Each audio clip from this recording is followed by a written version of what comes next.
Ahora, cuando decimos que son de baja ley porque las leyes que se han registrado en diferentes pórfidos que hay en el mundo, las leyes están entre 0,2% hasta llegar hasta 1% de cobre. Y también puede haber molibdeno, pero en menor cantidad, ¿no? Como 0,05% a 0,03%. Y también pueden contener oro, pero ya en menor, como son 2 gramos por tonelada. Ahora, en esta imagen podemos ver esa relación que les he mencionado, ¿no? De que son de baja ley y alto tonelaje. Por ejemplo, observamos lo de rojo, que son los pórfidos de cobre, y vemos que hablando en cuanto a tonelaje, están entre los 10 millones a 100 millones de toneladas. Y si lo relacionamos con el porcentaje de cobre que estos tienen, pues tienen cierta tendencia a estar entre el 1%, ¿no? Claro que algunos tienen un poco más en ciertas excepciones, y en otros casos tienen menos. Ahora, vemos que entre ellos, algunos ejemplares, tenemos a El Teniente y a Chuquicamata, que son los pórfidos más representativos de Chile, ¿no? Y también del mundo. Y esto lo voy a explicar más adelante con otro gráfico, cómo es que se relaciona estos dos pórfidos, ¿no? Que son los más importantes.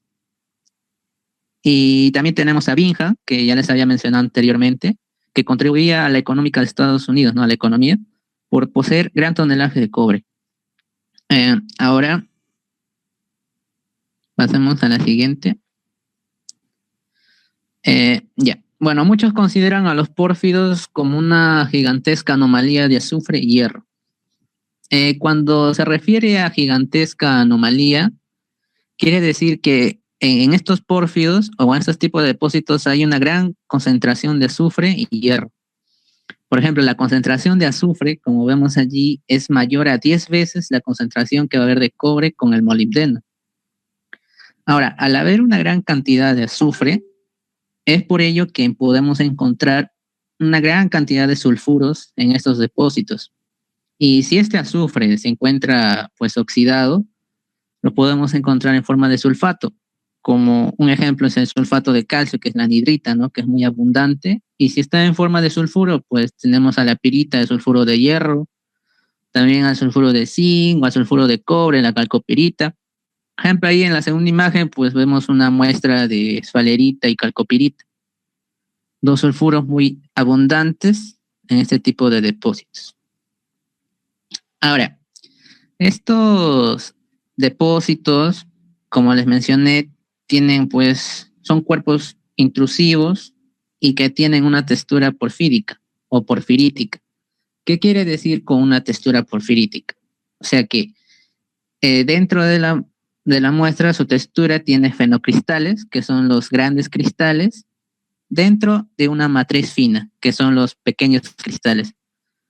Y que aparte tienen que ser pues de composición intermedia, o sea, alto contenido de sílice para hacer una roca félsica. Por ejemplo, un ejemplo de ello es la granodiorita, que observamos ahí en la imagen, donde observamos los fenocristales, que en este caso sería el cuarzo, y lo de la matriz fina sería pues los minerales ferromagnesianos. Ahora, les mencioné que se encontraban en abundancia sulfuros en estos depósitos. Entre ellos, pues el más abundante va a ser la calcopirita. Ahora, esta calcopirita puede presentarse de diferentes formas. Puede estar pues diseminada en la matriz, como estaba en la primera imagen. Puede estar en pequeñas vetillas o en stonework, que es un rejado de vetillas, o como relleno de brechas. En la imagen que he colocado ahí, podemos observar a la calcopirita en vetillas. Ahora, ¿cómo se clasifican este tipo de depósitos?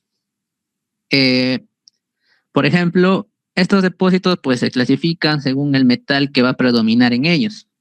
Por ejemplo, raras o son muy raros los pórfidos que solamente son de oro, también los de estaño, y los que más abundan, los que son más comunes, pues es los pórfidos de molibdeno y cobre. Ahora, si son pórfidos donde predomina más el molibdeno, también puede estar relacionado a cobre. Y los que son más abundantes son los pórfidos de cobre, ¿no? También pueden estar asociados a cobre, oro, plata, cobre, molibdeno, oro, o como lo es en el caso del Perú, los de cobre, molibdeno y los de cobre, oro. Por ejemplo, en la imagen de ahí podemos observar a Cerro Verde, la mina de Arequipa, que se explota un pórfido de cobre molibdeno, y que es la edad de Paleoceno. Ahora, si vemos el ambiente tectónico por el cual se forman estos depósitos, pues en su mayoría los depósitos de pórfido cobre molibdeno, decimos que pues están asociados a márgenes continentales activos. ¿Qué quiere decir? Que están asociados a cuando las placas convergen, en este caso es un ejemplo Chile y Perú, que ha sido formado, o bueno, que se da la subducción de la placa de Nazca contra la sudamericana y dan origen pues a los Andes. Es allí donde se encuentra la mayoría de estos depósitos, tanto en Chile como en Perú. Ahora, los pórfidos de cobre oro pues están asociados a arcos e islas. Para los que escuchan por primera vez arcos, los arcos volcánicos pues decimos que son alineamientos de volcanes que se han formado pues por límites de convergencia de estas placas, y que estos arcos volcánicos se dividen en dos: arcos volcánicos continentales y arcos volcánicos insulares. Dentro de los arcos volcánicos insulares están pues los arcos de islas, que son como un archipiélago, un conjunto de islas. Y un ejemplo de esto pues es en Japón, donde están los pórfidos de cobre oro. También hay ejemplos en Chile, en el suroeste, como Cerro Casale. Y los pórfidos de cobre molibdeno, también otro ejemplo, son en la formación de montañas, en los procesos orógenos.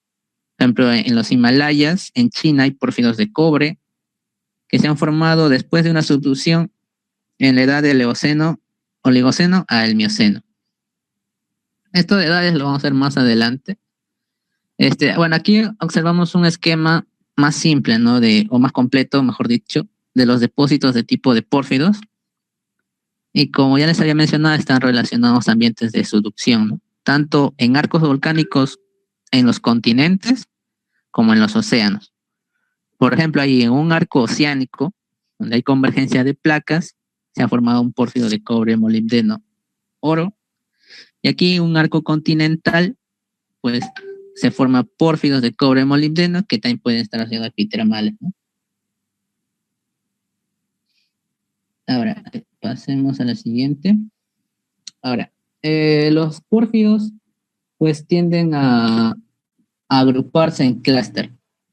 Clúster es un término en inglés que pues significa agrupación, y que en este caso estamos hablando pues de agrupaciones de pórfidos cupríferos, y que tiene una dimensión de 5 a 30 kilómetros de diámetro, ¿no? No puede exceder ese límite.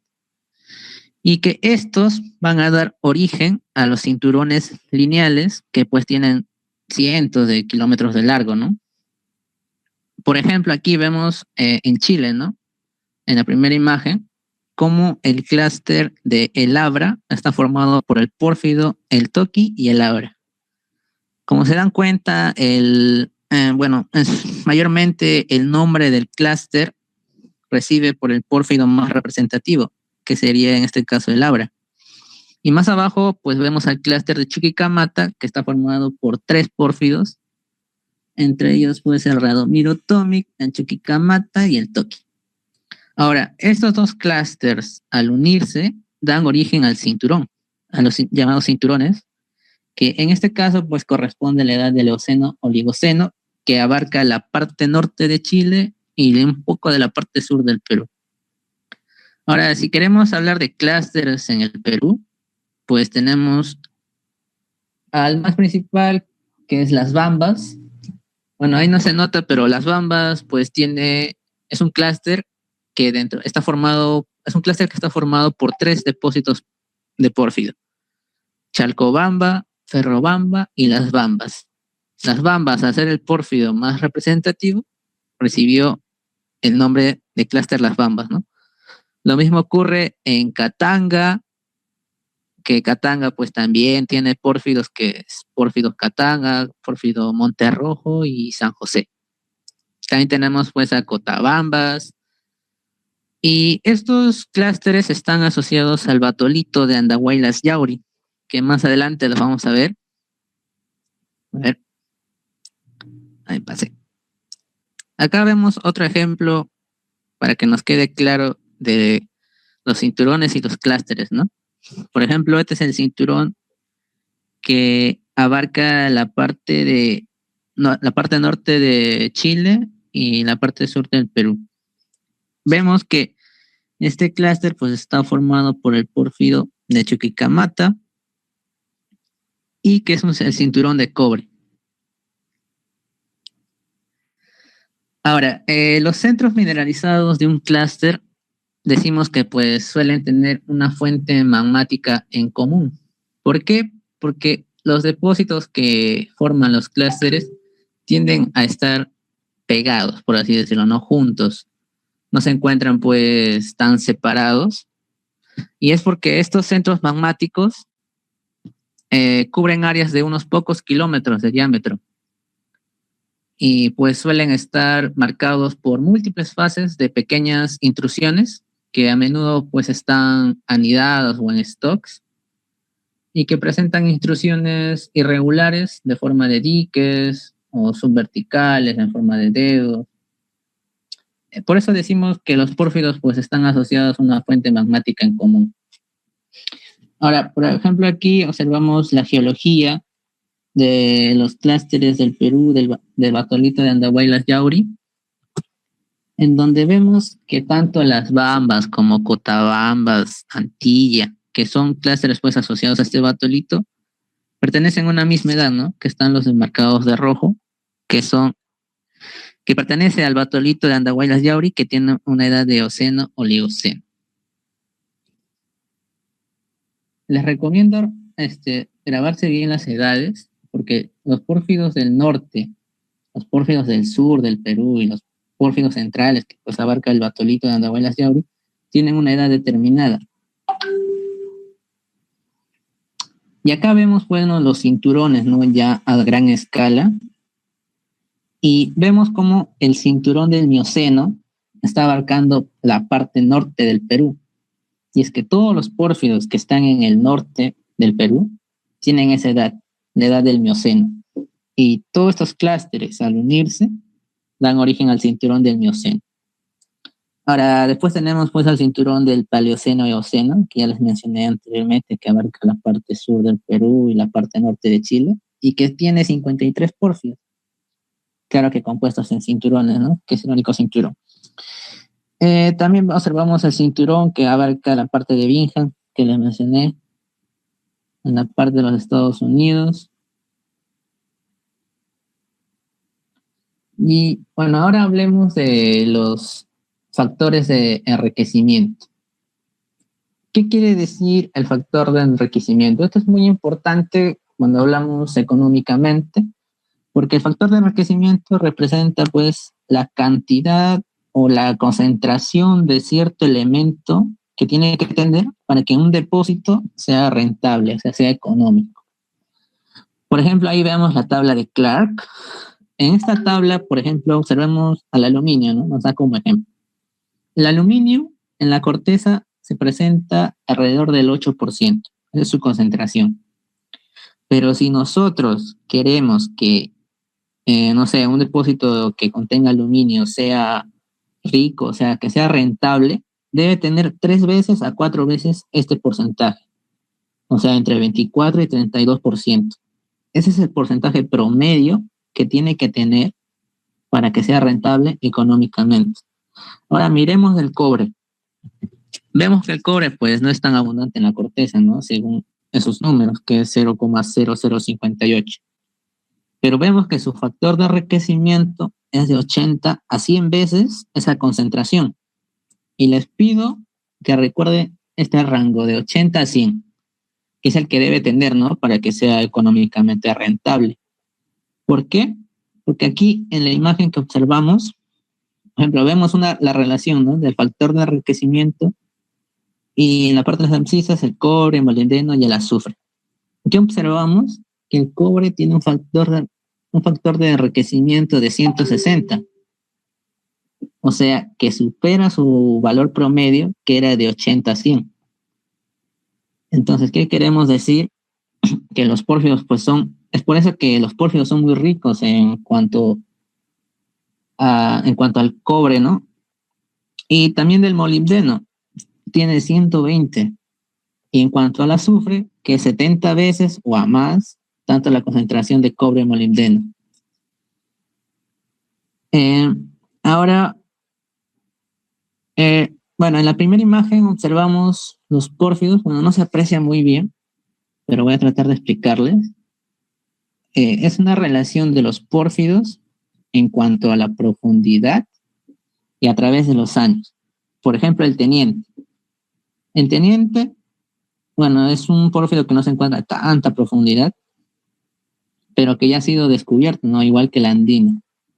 O sea, y que mientras pasan los años, vemos que se han ido descubriendo más pórfidos a mayor profundidad.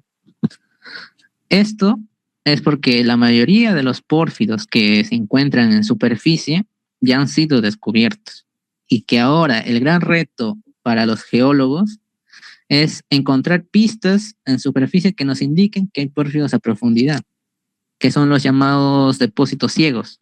Esto mi compañero Edgar lo va a explicar mejor cuando le toca exponer, de los depósitos ciegos, ¿no? Cómo es que a lo largo se han ido encontrando depósitos a mayor profundidad. Y bueno, se ha abierto una cierta relación que a mayor profundidad es mayor la ley. Y ahora aquí en la segunda imagen, a ver, vemos cómo la ley del cobre ha ido disminuyendo a pasar de los años. ¿Y esto es por qué? Porque al haber tanta explotación del cobre, pues también tiende a disminuir su ley.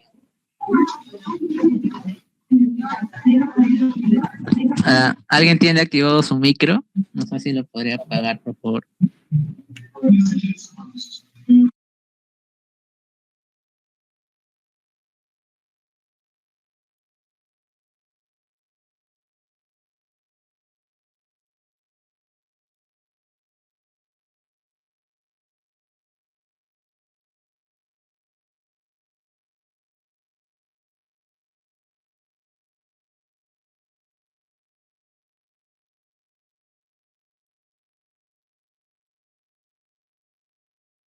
¿Estás ahí?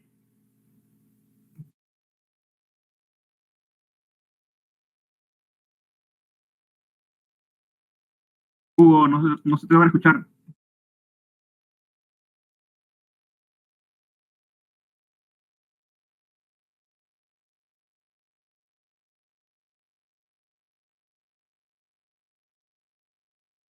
¿Me escuchas, Jorge?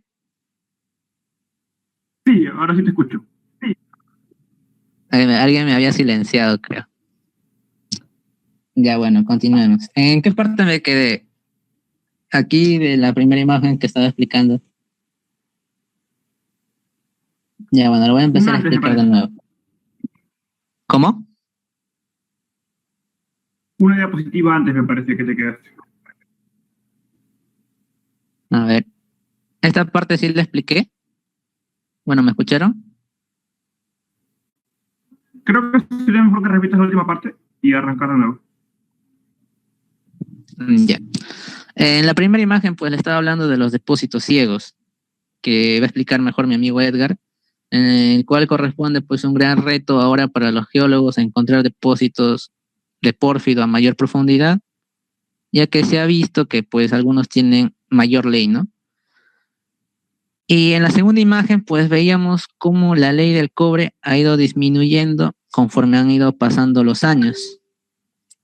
Por ejemplo, ahora y un pronóstico de cómo esto va a ir disminuyendo o subiendo de acuerdo a los descubrimientos que se vaya haciendo. Y aquí en esta imagen de aquí ya vemos todos los pórfidos que se encuentran en el mundo y su relación en cuanto al contenido de cobre, hablando en tonelaje, ¿no? Y vemos que el teniente es el que está liderando en esta estadística, ¿no? Y esto tiene sentido porque tanto el Teniente como Chuquicamata son los depósitos que mayor contenido de cobre tienen en el mundo y que están ubicados en Chile, ¿no? Y después, pues ya le sigue Río Blanco y Butte, que está en los Estados Unidos. Y vemos cómo es que hay una línea a los cuales se considera gigantes y a cuales se les considera supergigantes. Supergigantes, pues se les dice porque tienen un gran tonelaje en cuanto a cierto mineral valioso que tienen. Que en este caso, pues, Teniente, Chuquicamata son los dos más grandes y más importantes que tiene Chile.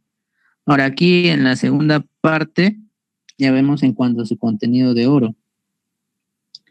Y vemos que Grasberg, que está en Indonesia, es el que lidera en cuanto a contenido de oro.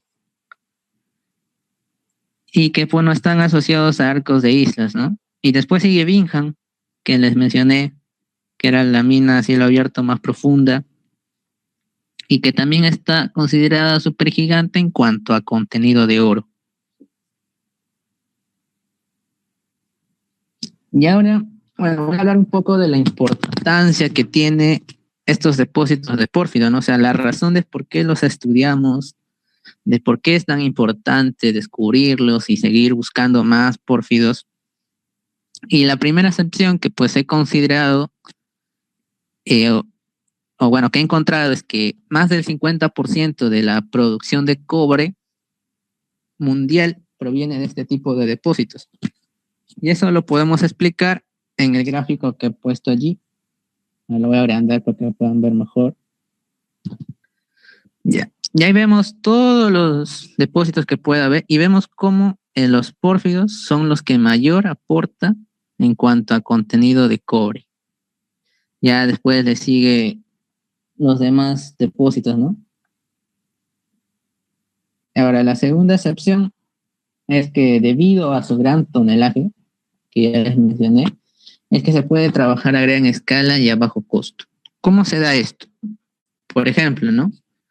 En una mina subterránea, tenemos que, o bueno, se realiza varias perforaciones para poder encontrar la veta o para poder seguirla, y eso genera más costo que si se trabaja a una mina a cielo abierto. Es por ello que, hablando económicamente, pues son menores los costos, ¿no? Ahora, en la tercera sección es que estos depósitos representan una fuente importante de oro, también de cobre, y otros subproductos como molibdeno y plata. Cabe mencionar que la mayor parte de la producción de Chile en cuanto a cobre, pues proviene de estos pórfidos cupríferos en explotación, que son alrededor de 16, los cuales 12 pues tienen el norte de Chile y 4 en la zona central. Es por ello que Chile es considerado como el mayor productor país de cobre, lamentablemente frente al Perú, ¿no? Y eso ya lo pudimos deducir porque tiene el Teniente Chuquicamata. Claro que el Perú pues no se queda atrás, ¿no? Claro que segundo está China en cuanto a producción de cobre. Y acá ya más o menos nos vamos introduciendo cómo es que están distribuidos estos depósitos de pórfido alrededor del mundo. Ya, bueno, ahora toca hablar de la distribución de los pórfidos en cuanto al mundo. En esta imagen, pues, podemos observar ciertas franjas, ¿no? Ciertas fajas que nos indican una cosa, que estos pórfidos están asociados a zonas activas, es decir, al cinturón del fuego. Claramente lo podemos deducir ahí, en su mayoría, ¿no? Y, bueno, esta imagen la saqué de Richards en el 2013, y aquí, en esta imagen, podemos ver mejor la distribución de estos pórfidos en el cinturón del fuego y que ya agregamos y que podemos deducir que no ha sido continua, o sea que estos pórfidos no se han formado a la vez, no se han formado en el mismo momento, ¿no? Sino que han aparecido unos y luego se han aparecido otros. Ya los vamos relacionando en cuanto a edades. Por ejemplo, aquí, en esta imagen, donde observamos los pórfidos más representativos y que están ubicados en cuanto a edades, y vemos como algunos son más antiguos y otros más jóvenes. Y también podemos decir o podemos recalcar que estos depósitos pues se han formado en ambientes activos, ¿no? En ambientes de convergencia, en ambientes cuando se subduce una placa. Y a ver, y aquí, no se ve muy bien, pero hice un cuadro en donde consideré a los pórfidos más importantes en cuanto a ciertos países. Por ejemplo, en Chile, consideré al Teniente y Chuquicamata, que son los que más aportan en cuanto al contenido de cobre, y que son pórfidos no solamente de cobre, sino también de cobre molibdeno. Y en Estados Unidos, pues consideré a Bingham, como ya saben, por su gran contenido en oro, también en cobre, y a Butte, otro pórfido de cobre y oro con una alta ley en cuanto a cobre. En Canadá a Island Copper, a México en Cananea, y en Papua Nueva Guinea o Keiteri, que son pórfidos que aportan gran contenido de mineral valioso como lo es el cobre y que nos ayuda económicamente. Bueno, y ahora hablemos de la distribución de pórfidos, pero en el Perú. En la imagen de allí, pues podemos observar algunas minas, algunos proyectos. Claro que no todos son pórfidos, están mezclados, pero más o menos podemos ver, ¿no?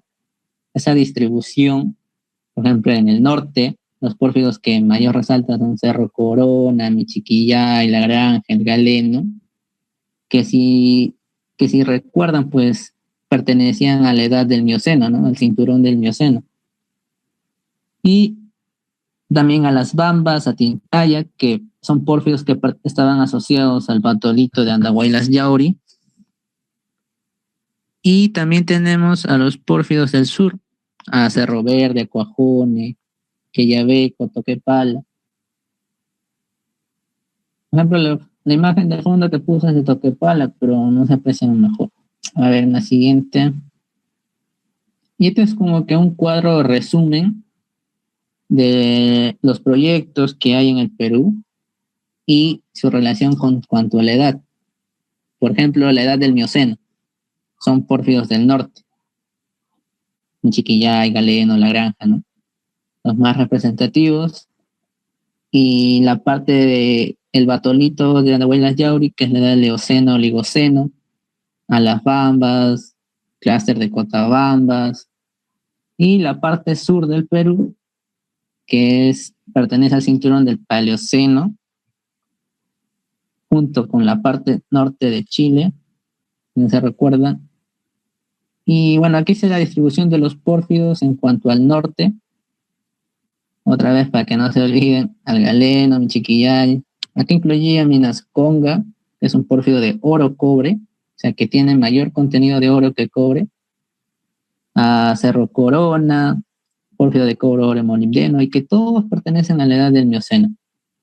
Como les mencioné, estas diferencias de edades, pues las vemos más adelante cuando menciono los pórfidos del sur, pero recuerden la edad, todos son de pórfido Mioceno. Y aquí tenemos a los pórfidos que están asociados pues al batolito, ¿no? Que les mencioné, a Cotabamba, Santilla, Las Bambas, que todos están en Apurímac, y de cobre, oro son Cotabambas y Tintaya, y de cobre, molibdeno, Antilla y Las Bambas. Todos pertenecen a una misma edad, Eoceno, Oligoceno, asociados al batolito. Y por último tenemos a los pórfidos que tenemos en el sur, los más representativos y los que mayor aportan en cuanto a producción de cobre en el Perú, a Toquepala, Cuajone, Cerro Verde, Quellaveco, y todos son de pórfidos de cobre molibdeno. Pertenecen a una misma edad, de Cretáceo superior al Paleoceno. Y ahora, si se han dado cuenta, los pórfidos del sur, en relación a los pórfidos del norte, vemos que los pórfidos del norte en su mayoría son cobre-oro y los pórfidos del sur, a ver, son de cobre-molibdeno. ¿Por qué se da esa diferencia?